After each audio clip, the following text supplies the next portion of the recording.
आज का हमारा वीडियो आज का हमारा वीडियो है सीपीसी सेक्शन 24। ये बात करता है general power of transfer and withdrawal, यानी कि केस को ट्रांसफर करने का पावर किसके पास है, एक कोर्ट से दूसरे कोर्ट में, और विड्रॉल करने का पावर किसका है। Clause 1, on the application of any of the parties and after notice to the parties and after hearing such of them as desired to be heard, application देने पर दोनों पार्टी, कोई भी दे सकता है, अगर कोई पार्टी एप्लीकेशन देता है तो उन दोनों पार्टीज को नोटिस देने के बाद, मतलब दोनों पार्टी मतलब जितना भी पार्टीज हो उसको नोटिस देने के बाद अगर कोई अपनी बात को कहना चाहता है तो उसको सुनने के बाद, या फिर अपने ही और of its on motion without such notice, या फिर खुद से ही बिना किसी को नोटिस दिए हुए, जो हाई कोर्ट है, द हाई कोर्ट और द डिस्ट्रिक्ट कोर्ट में at any stage, high court और डिस्ट्रिक्ट कोर्ट किसी भी स्टेज में, केस के किसी भी स्टेज में, A. Transfer any suit, appeal or other proceeding pending before it for a trial or disposal to any court subordinate to it and competent to try or dispose of the same. ये कह रहा है कि कोई भी case को transfer कर सकता है, चाहे वो कोई भी सूट को, चाहे वो मामला अपील का हो या फिर ट्रायल चल रहा हो, ठीक है, और वो कोर्ट कंपेटेंट भी है अगर उसके सब ऑर्डिनेट कोर्ट में,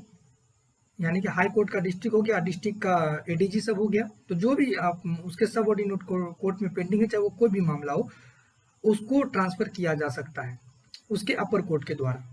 ये बात यहाँ पर बताई गई है। उसके बाद बी बता रहा है विड्रॉल। देखिए ऊपर ए में क्या था, ट्रांसफर कर सकता है, बी में है विड्रॉल, एनी सूट, अपील और other proceeding pending in any court सब ऑर्डिनेट टू इट, किसी भी केस को विड्रॉल कर, किसी भी सूट को विड्रॉल कर सकता है, चाहे वो मामला अपील का हो या फिर कोई भी मामला हो, और अदर्स कोई भी मामला हो, ठीक है, उसको ट्राई और डिस्पोज कर सकता है, ये पावर उसके पास है। Transfer the same for trial और disposal to any court subordinate to it and competent to try to do और डिस्पोज ऑफ द सेम,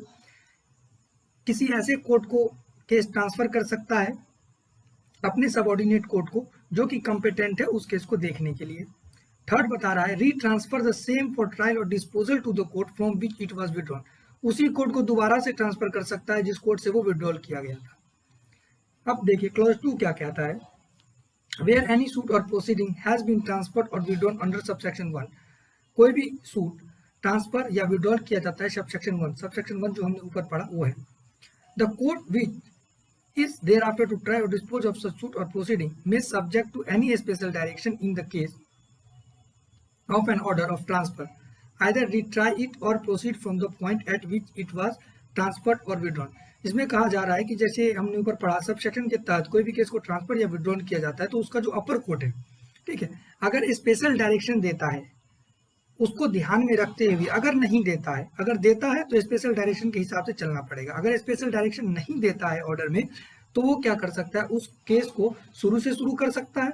या फिर वो जहां से विड्रॉन हुआ है, जहां तक प्रोसीडिंग चल चुका है वहीं से वो आगे बढ़ा सकता है। ये क्लॉज 2 बोल रहा है। Third, for the purpose of this section ए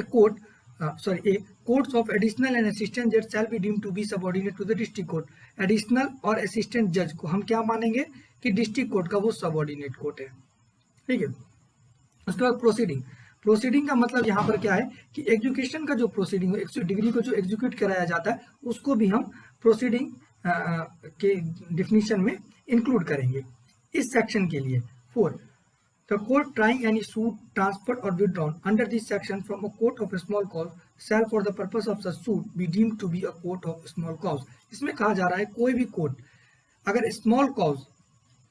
का जो केसेस है उसको ट्रांसफर करता है या विड्रॉन करता है किसी भी कोर्ट से, तो उस कोर्ट को हम क्या बोलेंगे, स्मॉल कॉज कोर्ट मानेंगे, ठीक है, कोर्ट ऑफ स्मॉल कॉज हम बोलेंगे। 5, ए सूट और प्रोसीडिंग में be transfer under this section from a court which has no jurisdiction to try it. इस सेक्शन के तहत हम किसी भी केस को ट्रांसफर कर सकते हैं, हम नहीं कर सकते, मतलब कि जो अपर कोर्ट है वो कर सकता है, हाई कोर्ट कर सकता है, डिस्ट्रिक्ट कोर्ट में अदला बदली, डिस्ट्रिक्ट कोर्ट कर सकता है आपका जजेस में अदला बदली, ठीक है, असिस्टेंट जज एडिशनल जज के एडिशनल कोर्ट जो होता है उसमें अदला बदली कर सकता है, कहीं भी ट्रांसफर कर सकता है, कहीं भी विड्रॉन कर सकता है अपने सबऑर्डिनेट में। ये याद रखना है कि सबऑर्डिनेट होना चाहिए, ठीक है। अगर उसके पास जुडिक्शन नहीं भी है तो भी केस को ट्रांसफर किया जा सकता है उस कोर्ट में, उसको देखने के लिए, उसको डिस्पोज करने के लिए, उसका ट्रायल चलाने के लिए। आई होप यहाँ तक क्लियर हो गया होगा। सेक्शन 24 बहुत ही इंपॉर्टेंट था, इसमें एक बात और है कि आप एप्लीकेशन देकर अपने केस को ट्रांसफर कैसे करा सकते हैं। देखिए इसमें एक केस भी है, ठीक है, इसमें एक केस है,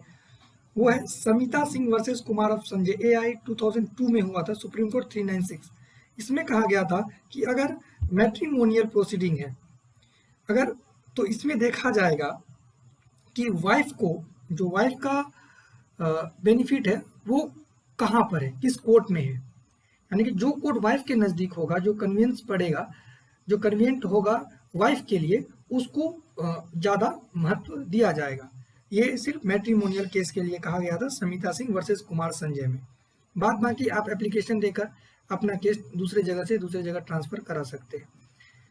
अब हम मिलेंगे नेक्स्ट वीडियो में, शायद